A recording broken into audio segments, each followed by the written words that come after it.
Have you ever heard that there is something in the world that is worse than evil? It doesn't scream, it doesn't burn books, it doesn't wear a uniform, it just nods, agrees, repeats what it was told, and smiles. You've met it at dinner tables, in classrooms, on social media, in yourself. It's not ignorance, it's not lack of education, it's a choice to shut down your mind, a decision to belong no matter the cost, to obey, even when it leads straight into hell. Dietrich Bonhoeffer called it the greatest threat to humanity, and he was murdered for saying it out loud, but his warning survived, and it's more urgent now than ever. When we say someone is stupid, we think low IQ, can't understand, can't keep up, but that's not what Bonhoeffer meant. He was a pastor, a philosopher, a rebel. He lived through the rise of Hitler, and he watched intelligent, educated, kind people turn blind, mute, dangerous, not because they were too dumb to see evil, but because they chose not to. Bonhoeffer saw a different kind of stupidity, a deeper one, not a failure of the brain, but a surrender of the soul. Stupidity is not an intellectual defect, but a moral one.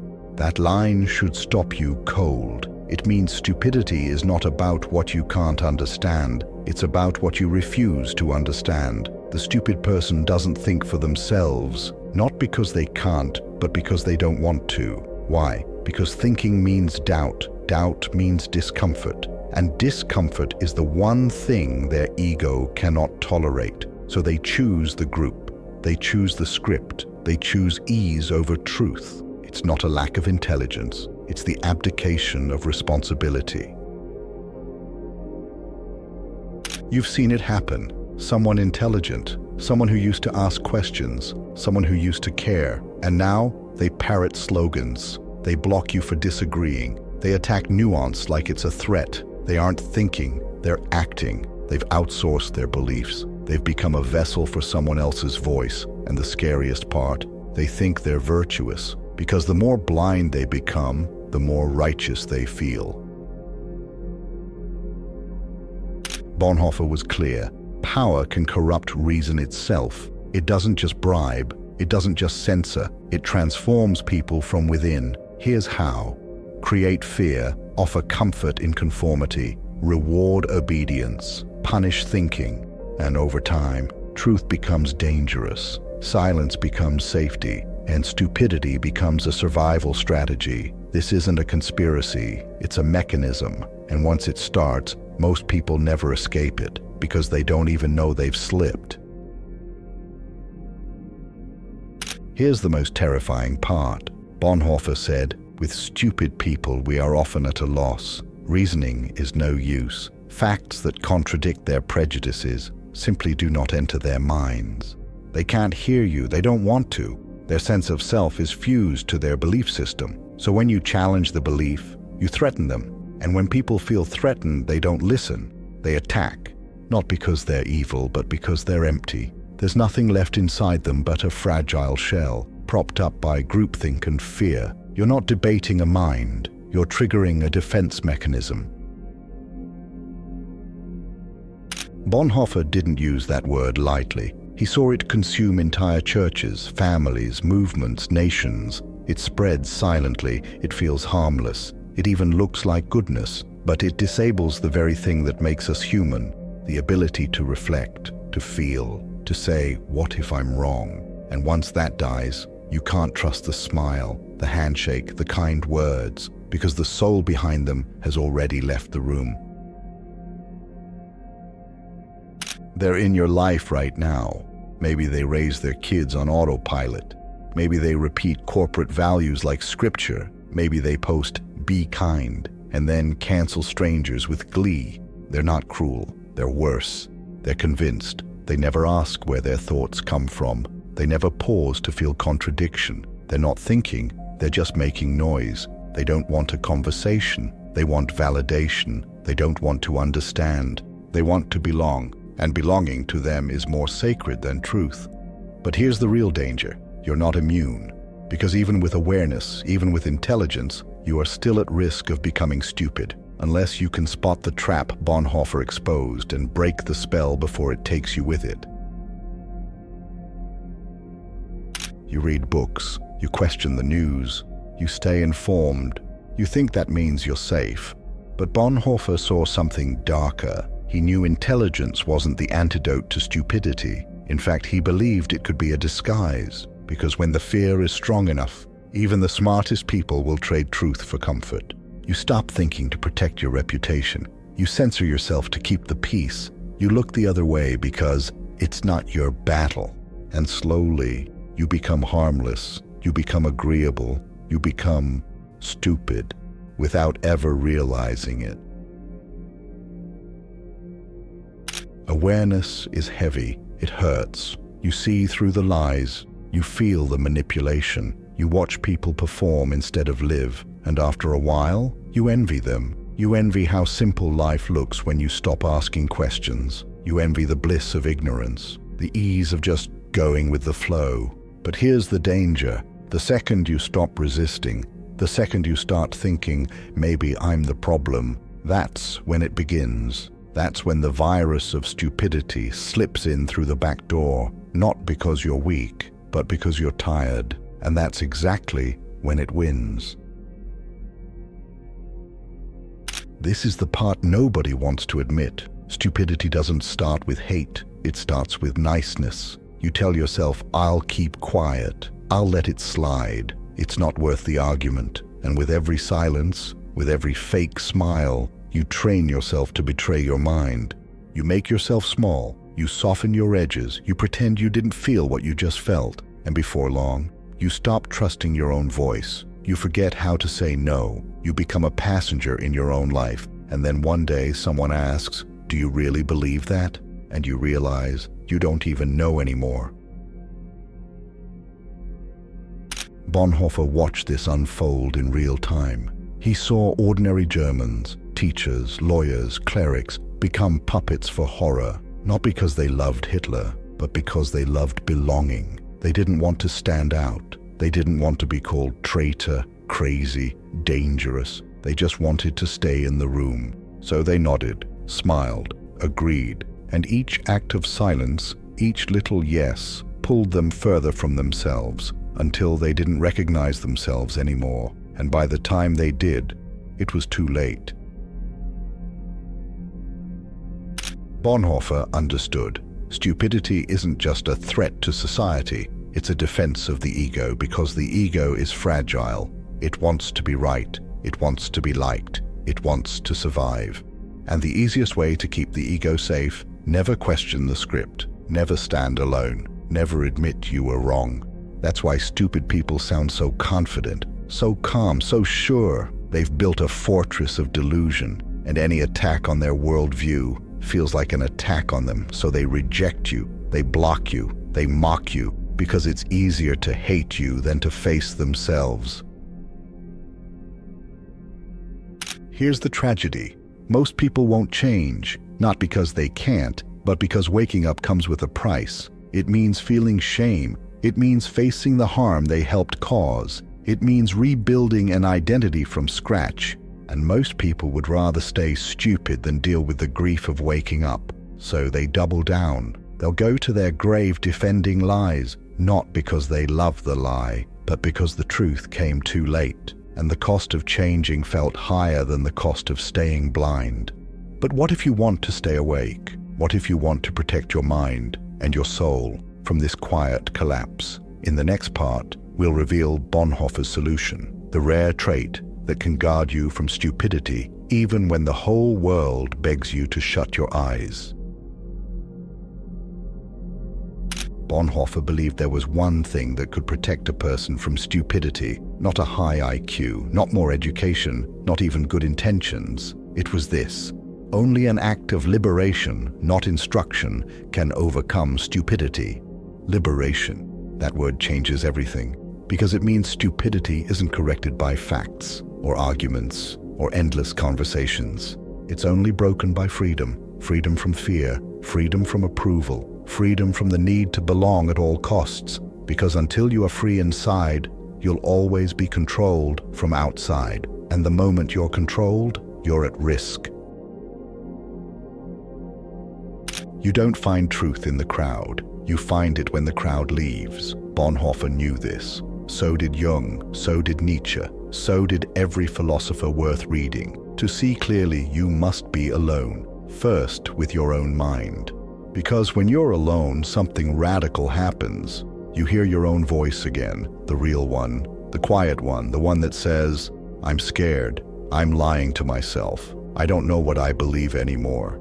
And that voice, that's where truth begins. Not with certainty, but with the courage to face uncertainty.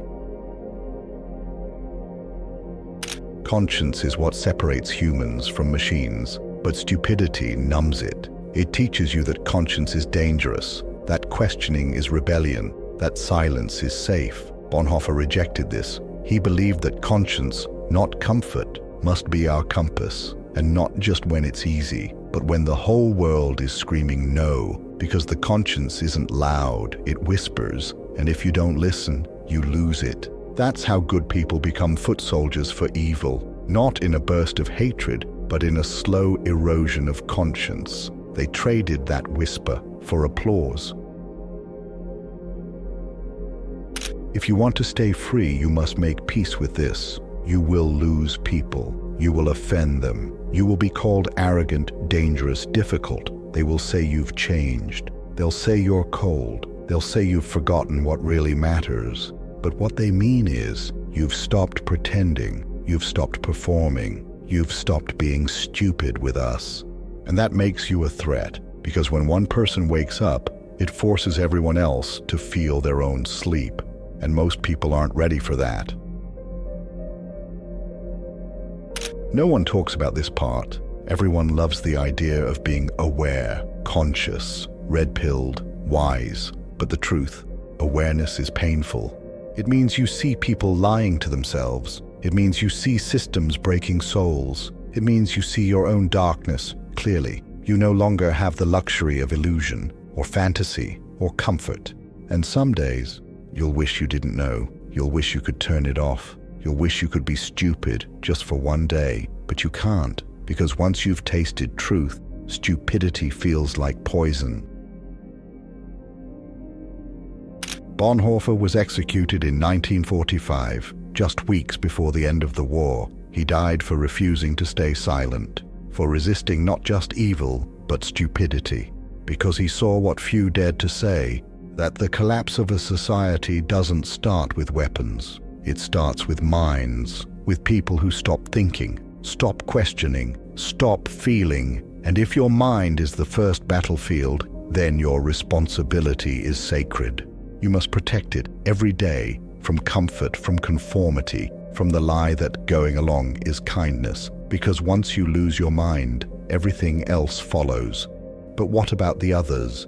The people you care about who are slipping into the fog, the ones whose eyes used to shine but now only reflect slogans. In the next part, we'll explore the most agonizing truth Bonhoeffer left us with. Why you can't save everyone, and what you must do when stupidity infects the people you love. This is the heartbreak no one prepares you for. You will watch people you love, people you admired, trusted, laughed with, fall into it. They'll stop thinking, they'll stop listening, they'll stop seeing you, and no matter how much you explain, show evidence, share truth, they won't hear it. Because you're not arguing with a person anymore. You're arguing with the spell they chose to live under. And that spell is stronger than facts, stronger than logic, stronger than love. Bonhoeffer knew it firsthand. He watched friends turn on him, watched churches twist his own sermons, watched the most thoughtful minds choose safety over sanity, and he understood not everyone can be saved. You'll want to keep them close. You'll want to be patient. You'll want to say, they'll wake up eventually. But here's the problem. Every time you tolerate their delusion, you legitimize it. Every time you smile through their nonsense, you reinforce it. And every time you stay silent to keep the peace, you betray the truth. That's not love, that's surrender. And Bonhoeffer's life proves this. Real love, the kind that protects truth, is sometimes the love that walks away. Because enabling stupidity in the name of compassion is how entire civilizations collapse. Here's what hurts most. You speak with clarity. They hear arrogance. You offer questions. They see attack. You try to break their trance. They accuse you of cruelty. Because once someone is consumed by stupidity, truth feels like violence. They've been conditioned to see disagreement as hate, to see silence as virtue, to see submission as wisdom. And when you refuse to play along, you become the threat. Not because you're wrong, but because you remind them that they've stopped thinking, and no one wants to face that. Bonhoeffer wasn't killed because he picked up a weapon. He was killed because he refused to put down his conscience. Because the moment you hold on to truth, when everyone else lets go, you will feel it. The isolation, the cold distance, the invitations that stop coming. You'll be labeled too intense, too critical, too much. But the truth is, you didn't change. You just stopped pretending. You chose truth over performance. And that's a crime in a society built on masks. But that isolation, that's the proof you're still alive. It means your soul hasn't been sold for comfort. You'll want to fix them. You'll want to drag them back to the light. But Bonhoeffer would warn you. You can't carry someone who doesn't want to walk. You can't argue someone out of a trance they chose. You can't pour truth into a cup that's already full of delusion. So when do you let go? When your presence becomes permission. When your patience becomes complicity. When your love becomes self-betrayal. That's when you leave. Not out of hate, not out of pride, but out of clarity. Because holding on to someone who's disappeared will only pull you into the dark. Bonhoeffer didn't die a saint. He died a man, fully awake. He refused to kneel, refused to play dumb, refused to let fear steal his mind. And his final gift wasn't just a warning, it was a challenge. To think, to feel, to remain human, even when everyone around you forgets what that means. But here's the final question, the one most people are too afraid to ask. If stupidity is this powerful, if it's spreading this fast, then what does it really take to stay free? In the final part, we'll go deeper than we've gone before, into the psychological roots of mass stupidity and the fierce, lonely kind of courage it demands to remain awake. Mass stupidity doesn't look like chaos. It looks like stability, smiles, routine. It says everything is fine while the foundations are cracking. It plays music while the building burns. Why? Because stupidity is weaponized comfort. The more pain people feel, the more fear, the more they crave a world that makes sense. And if that means numbing out, if that means shutting their eyes and ears and heart, they'll do it, gladly, because facing reality is unbearable. But feeling safe, even in delusion, is addictive. And that's what makes stupidity so seductive. It feels like protection, but it's a cage. Bonhoeffer saw this again and again. All the way to the very end, the stupid person is capable of any evil and incapable of seeing that it is evil. But here's the key, they rarely act alone. Stupidity doesn't thrive in solitude. It needs others, a crowd, a collective trance. Because alone they might question, alone they might feel. But in the crowd, they are protected by numbers. They can dissolve their guilt into the group. They become part of something bigger, and that absolves them from thinking at all. That's why mobs form, why regimes rise, why lies spread. Because stupidity, when multiplied, becomes unstoppable until someone breaks the chain. This is the question that determines everything. When you feel pressure, when the world demands compliance, when your beliefs make you lonely, will you still think? Will you pause and question the obvious?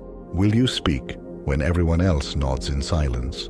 Because the moment you stop, not for a day, not for a minute, but even for a moment, you've opened the door. And stupidity doesn't knock, it walks right in, wears your clothes, uses your voice, and lives your life for you. Until one day, you wake up and realize you haven't made a real decision in years. This isn't a one-time awakening, it's a discipline to question, to doubt, to reflect, especially when it's uncomfortable. You must build an inner resistance to slogans, to convenience, to applause. You must become the kind of person who would rather be rejected in truth than accepted in lies. Bonhoeffer didn't ask people to be heroes. He asked them to be humans, to reclaim their mind, their conscience, their voice, not perfectly, not always loudly, but consistently, because in a world sleepwalking into disaster, awareness is rebellion. Here's the final truth. The world needs fewer followers, fewer blind optimists, fewer polite cowards. It needs you. Not the version of you that wants to be liked, not the one addicted to belonging, not the one who smiles through the lie. It needs the part of you that remembers, the fire inside that won't go out, even when it hurts, even when it costs you everything. The world will call you harsh, angry, difficult, but Bonhoeffer would call you something else. Free. Have you seen this stupidity in someone close to you? Worse, have you caught it creeping into your own mind? Let us know in the comments, not to complain, but to wake up together. And if this message hit something real in you, tap the like button. It helps this video reach more minds that need to hear this. For more bold, soul-cutting psychology like this, join our community of people walking towards the light. Subscribe and click the notification bell to never miss new insights. Until next time, keep shining, not to be seen, but to see.